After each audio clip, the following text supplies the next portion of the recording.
Paz do Senhor, meus irmãos, estamos dando início a mais uma aula da Escola Bíblica Dominical, a lição de número 2 da classe de adultos, a sublimidade das bênçãos espirituais em Cristo.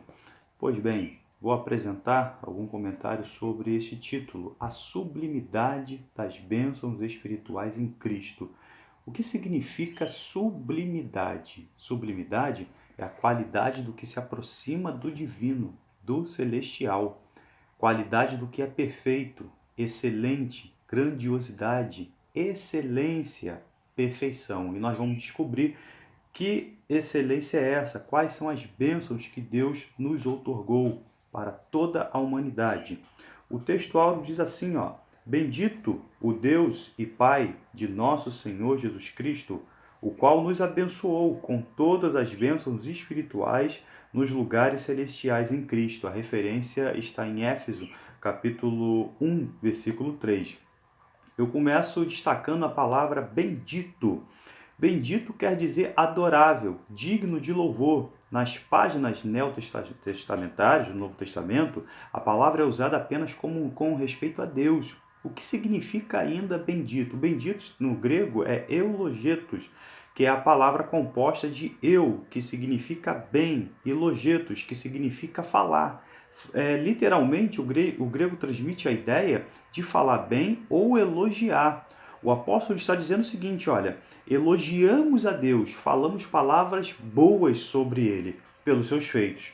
A outra palavra que eu quero destacar com os irmãos é a palavra bênçãos espirituais. E mais ainda destaco a palavra espirituais. O que quer dizer isso? Espírito também no grego quer dizer pneumáticos. Olha que palavra interessante, irmãos. Pneuma significa espírito. Já viu quando você estuda sobre a doutrina do Espírito Santo? Você vai estudar a doutrina chamada pneumatologia. E é interessante que nós estudamos sobre teologia, que é o estudo sobre Deus, estudamos sobre cristologia, que é o estudo sobre Cristo, mas o estudo sobre o Espírito, a pneumatologia, vamos dizer assim, fica um pouco de lado, é um pouco escasso. Então é importante nós estudarmos sobre o Espírito Santo. Então, mais uma vez, pneuma significa espírito e o homem que é pneumático. Olha que interessante, o homem pneumático, essas bênçãos espirituais, pneumáticos, é aquele que é sensível ao Espírito e lhe obedece, aquele cuja vida é dirigida e guiada pelo Espírito, aquele que toma as suas decisões e põe em exercício todos os seus juízos sobre a influência e a direção do Espírito. Bênçãos espirituais, irmãos, pneumáticos. No nosso português, quando você pega essa palavra, o que é pneumático?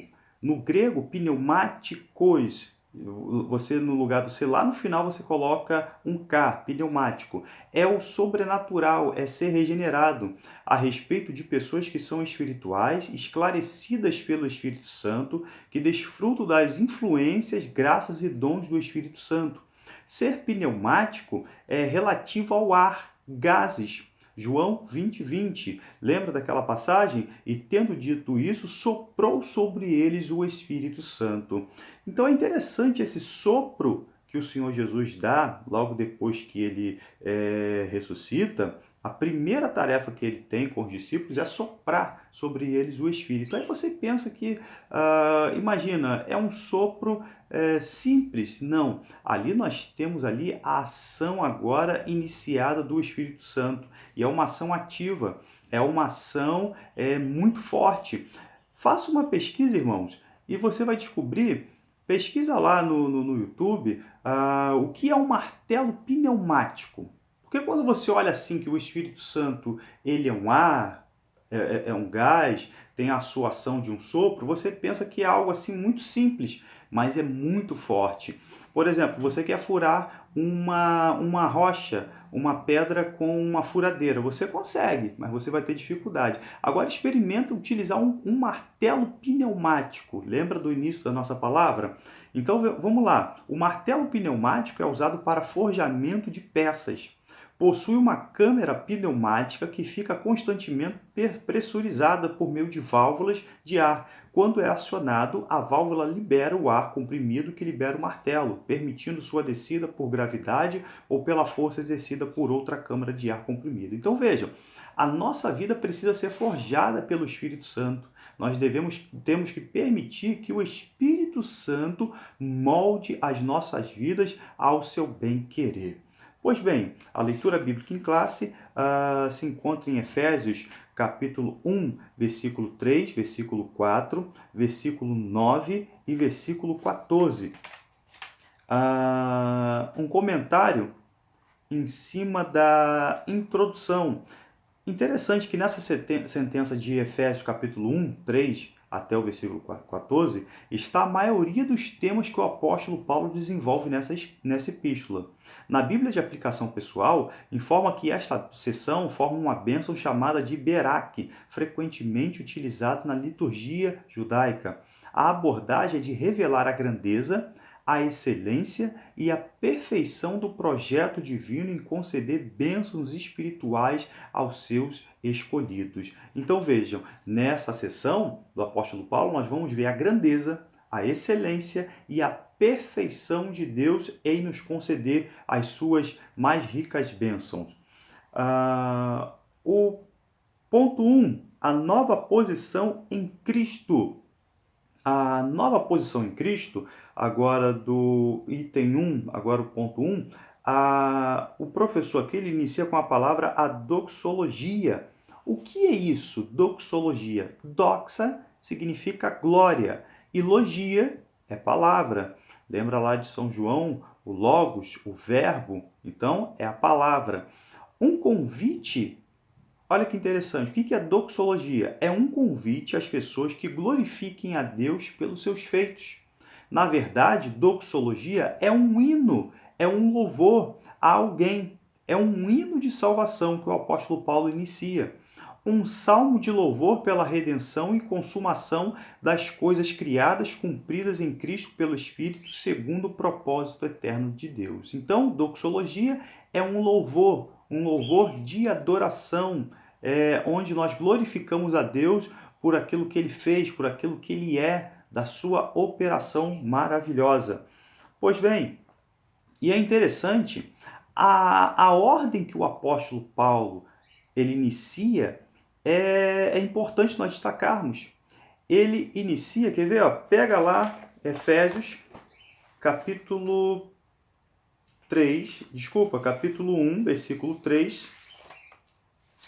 E ele diz assim, bendito Deus e Pai de nosso Senhor Jesus Cristo, que nos tem abençoado com toda sorte de bênçãos espirituais nas regiões celestiais em Cristo.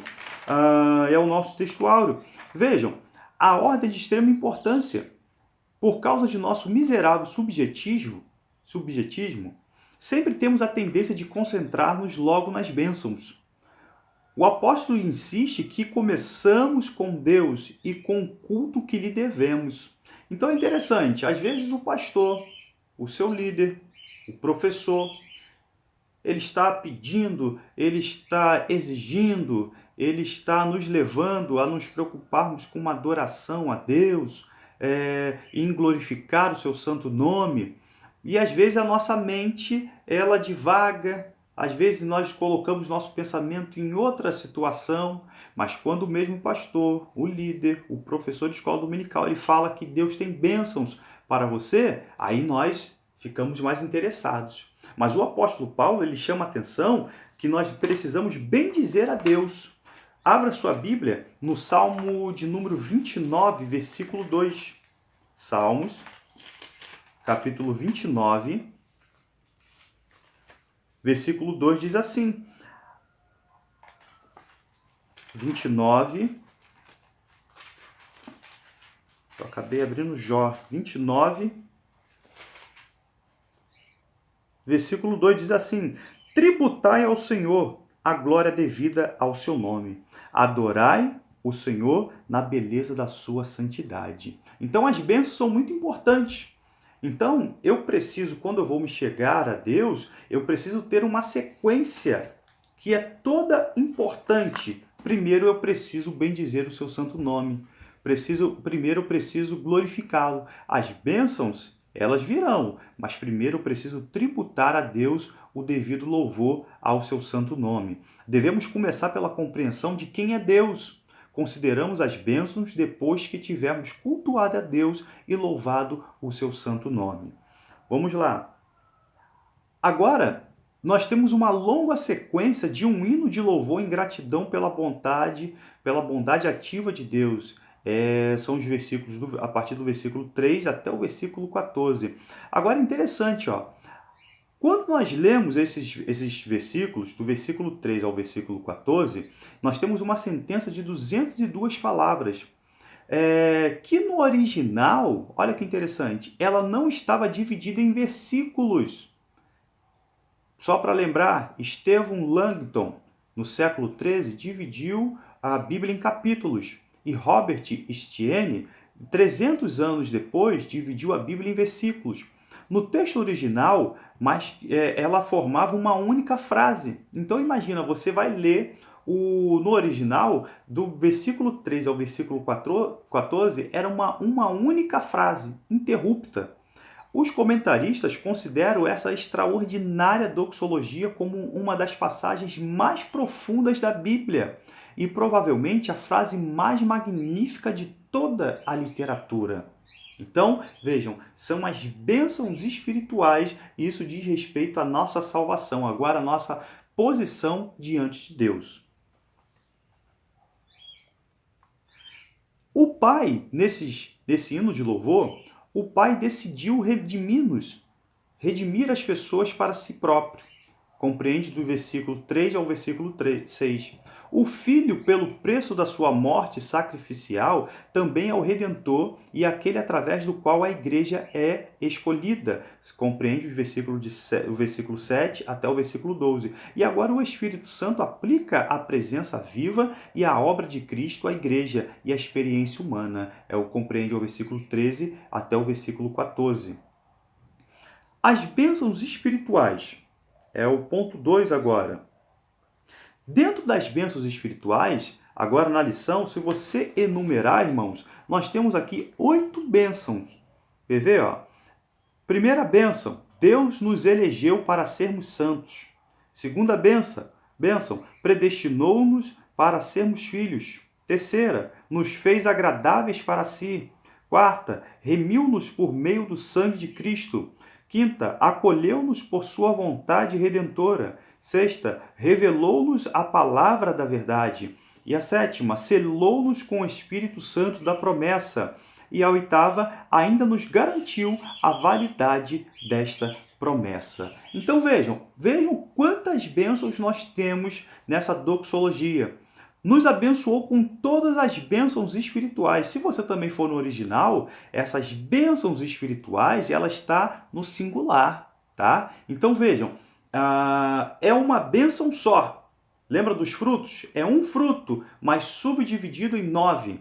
Então vejam, é uma bênção, mas onde nós temos aqui, o apóstolo destaca 8 bênçãos maravilhosas para a vida de todo aquele que se aproxima de Cristo e aceita com a sua obra sacrificial. Abençoar. O tempo do verbo airisto indica uma ação acabada. Fomos completamente abençoados. Então vejam, quando Cristo ele está lá no Calvário, ele fala aquela palavra, olha, está consumado. No grego quer dizer tetelestai. Sabe o que Cristo está dizendo ali?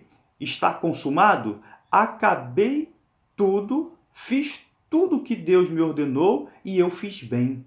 Tá? Proveniente dos lugares celestiais em Cristo. Da onde são essas bênçãos? Provenientes dos lugares celestiais em Cristo. Paulo usa essa expressão 5 vezes nessa epístola, sempre indicando o mundo invisível da realidade espiritual. Então veja, o apóstolo Paulo depois ele vai dizer, a nossa pátria está nos céus. Matthew Henry, que é um teólogo, diz que deveríamos aprender a reconhecer as coisas espirituais e celestiais como as coisas principais, as bênçãos espirituais e celestiais como as melhores bênçãos. Precisamos das bênçãos terrenas, isso é importante para o nosso viver, mas principalmente, vejam só, ele destaca as bênçãos espirituais. Irmãos, a nossa pátria está nos céus. Nós temos que nos preocupar mais com o céu, estar atento às coisas celestiais, porque daqui a pouco nós estaremos lá. Nessa dádiva espirituais, percebemos mais uma vez a ação trinitária dessa epístola. Vejam, Deus planejou a redenção, o Filho a realizou e o Espírito Santo é quem garante essas bênçãos. Assim Paulo exclama: bendito seja Deus e Pai. Então, ao longo deste hino de louvor, por 3 vezes o apóstolo Paulo vai louvar: bendito seja Deus e o eterno Pai. 3. A nova condição em Cristo. A expressão em Cristo, ou o seu equivalente, nele, no Senhor, em quem, ocorre 10 vezes na longa sentença já citada. Ao longo da epístola, 30 vezes o apóstolo Paulo destaca ao longo desta carta. Em Cristo aparece 164 vezes nas epístolas paulinas, indica comunhão espiritual e nova vida em Cristo. Então observe, em Cristo, tudo por Cristo, a igreja é de Cristo. Lembra do hino de número 56, que canta assim, ó: tudo em Cristo, que por mim morreu. Tudo em Cristo, Cristo é todo meu. Então veja, quando a igreja ela não está baseada, ela não está alicerçada em Cristo, o título, a capa da nossa lição diz a igreja eleita. E esta igreja deve estar em Cristo. A última igreja lá do Apocalipse, vamos abrir lá Apocalipse capítulo 3. Tem uma igreja que ela se destaca, que é a igreja de Laodiceia, que era uma igreja morna. Lembra daquele versículo? Eis que estou à porta e bato. E, infelizmente, muitos utilizam esse versículo como um versículo evangelístico, dizendo para o pecador: olha, o Senhor está batendo no seu coração. Interessante que este versículo não é evangelístico, é um versículo para a igreja. Eis que estou à porta e bato é para a igreja. O Senhor tinha ficado do lado de fora, mas ele, de forma gentil, como um vendedor, estava batendo: olha, eu quero entrar para cultuar junto com vocês. Então a igreja precisa estar alicerçada em Cristo. Quando Cristo não está na igreja, você pode chamar de uma organização filantrópica, você pode chamar esta igreja de uma organização social, mas não é igreja. A igreja precisa estar em Cristo. O versículo 11 diz: havendo sido predestinados conforme o propósito daquele que fez todas as coisas. O que é predestinação? Tendo destacado, quer dizer, tendo destacado de antemão. Os calvinistas, olha que interessante, os calvinistas brincam de bem me quer e mal me quer. Esse é meu, esse não. Esse é meu, esse eu não quero. Mas eu não vou entrar com afinco neste assunto, porque é o assunto da próxima aula. É o assunto da aula de número 3, eleição e predestinação. Ponto 2. Uma vida cristocêntrica neste mundo. A revelação do mistério. Agora estou no ponto 2. Uma vida cristocêntrica neste mundo. Mistério. O que é mistério? Alguma coisa previamente desconhecida, mas agora revelada. Esse mistério foi a descoberta que no plano divino, tanto judeus como gentios desfrutam das mesmas bênçãos celestiais. Revelada segundo o seu beneplácito, é o versículo 9. Significa que tudo se fez conforme aquilo que Deus agradou-se em fazer, isto é, a decisão de incluir judeus e gentios no plano da salvação e o tempo para desvendar esse mistério aconteceu conforme o seu querer. A plenitude dos tempos. Ponto 2. A plenitude dos tempos. O versículo 1:10 diz que Deus fará tornar a congregar em Cristo todas as coisas. A versão Almeida atualizada traduz como fazer convergir nele, reunir as coisas ou resumir as coisas. Lembra da referência de Daniel 2, 34 e 35? Então vamos lá. Daniel 2.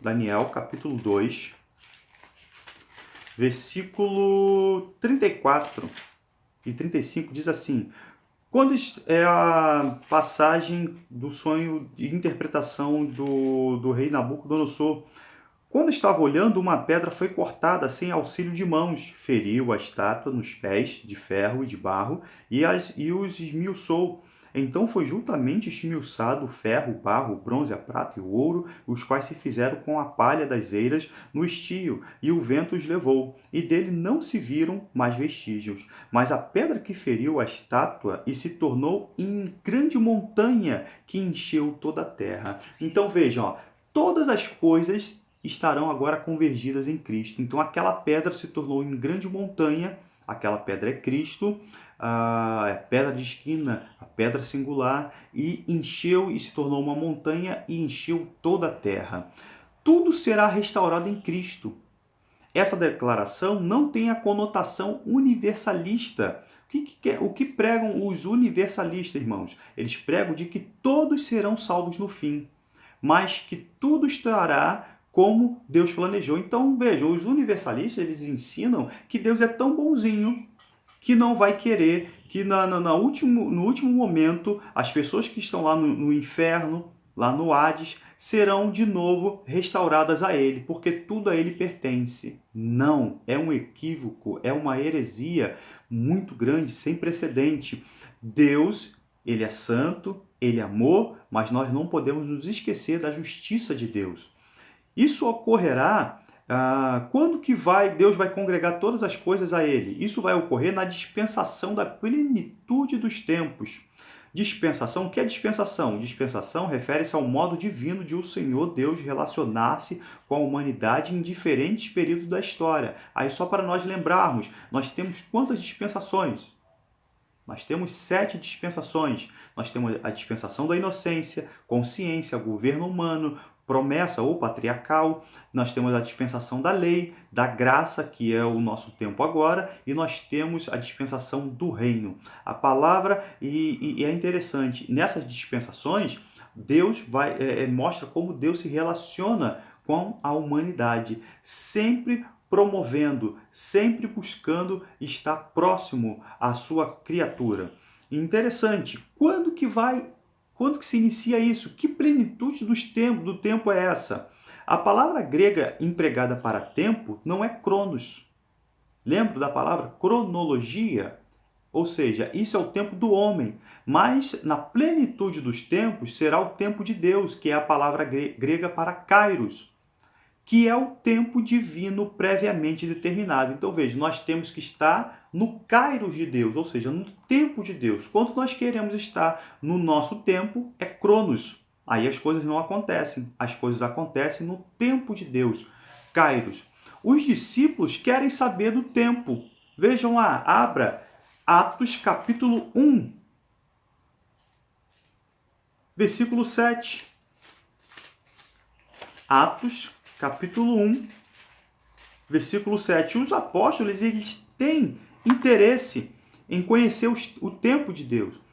Respondeu-lhes, vou pegar o versículo 6. Ó. Então os que estavam reunidos lhe perguntaram, Senhor, será este o tempo em que o Senhor vai restaurar o reino de Israel? Vejam, eles estão interessados no Cronos, não no Kairos. A palavra aqui para tempo, quando eles perguntam para Cristo, é Cronos.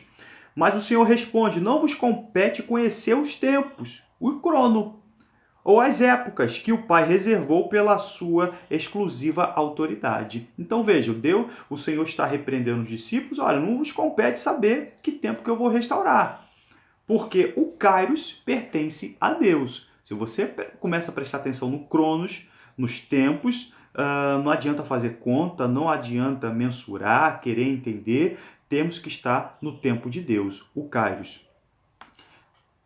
Ponto 3, o Espírito Santo, o penhor da nossa herança. É o último ponto. O Espírito Santo, o penhor da nossa herança. O Espírito recebe 3 designações: uma promessa, um selo e uma garantia. Está lá nos versículos 13 e 14 de Efésios capítulo 1. A promessa, vamos lá.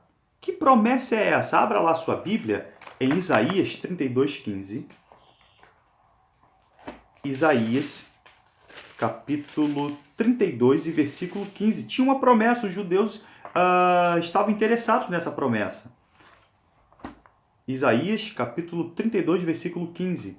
Até que se derrame sobre nós o Espírito lá do alto. Então, o deserto se tornará em pomar, e o pomar será tido por bosque. Esta era a promessa. E ainda, Joel, capítulo 2, versículo 28. Joel, capítulo 2, versículo 28 diz assim: E acontecerá, depois que derramarei o meu espírito sobre toda a carne, vossos filhos e vossas filhas profetizarão, vossos velhos sonharão e vossos jovens terão visões. Então esse derramamento do Espírito iniciou-se lá no dia de Pentecostes. Então é o Espírito Santo da promessa. O selo, e eu bem lembrei, lá no início da primeira aula, nós temos lá uma referência do selo na capa. O selo ele era utilizado como sinal de autoridade, autenticidade, propriedade e posse pessoal. As cartas eram seladas com uma cera morna também. Marcando, o selo servia para marcar os animais, os escravos e até as religiões pagãs. Quando você pertencia a alguma determinada religião, você ia lá e colocava um selo na sua própria carne representando que você pertencia àquela divindade pagã. Mas vejam, nesses exemplos, o uso do selo sempre é uma marca exterior e visível ao olho humano. O selo do Espírito Santo, porém, é uma marca interior e espiritual, não perceptiva ao homem carnal. Nós não podemos confundir também, mais uma vez, este selo com o batismo no ou com o Espírito Santo, que é algo distinto do novo nascimento. Então, o que é o batismo com o Espírito Santo? O batismo é para realizar a obra da expansão do reino. Tá? A obra da expansão do Evangelho em todo o mundo, para uma vida cristã vitoriosa e também uma adoração mais profunda.